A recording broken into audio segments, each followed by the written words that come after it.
Hare Krishna. The other day I was thinking about Srila Prabhupada and how he is loved and glorified in equal measure by ISKCON devotees, yet has not so much impacted the general public beyond the devotee community. I was thinking that way as I was walking past a statue in central Dublin near our temple.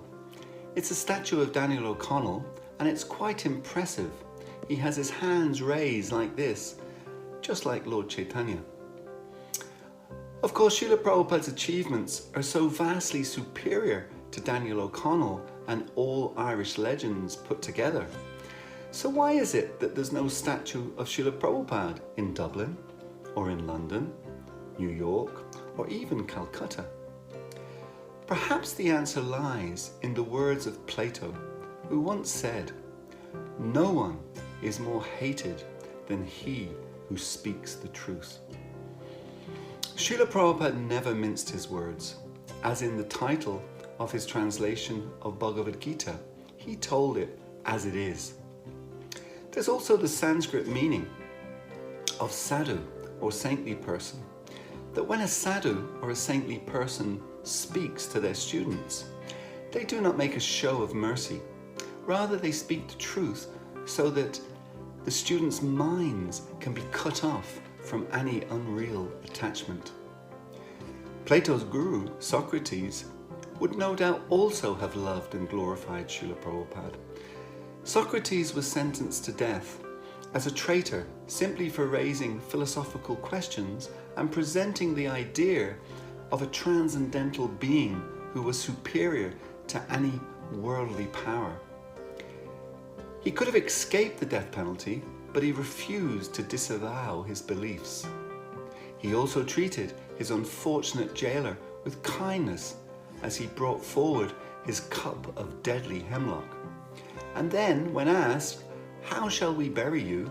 Socrates replied, "Any way you like, that is, if you can catch me, as it is only my body you will be burying.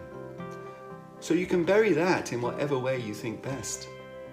Socrates then drank the contents of the cup and described the changes occurring in his body, the rise of cold numbness upwards from his feet.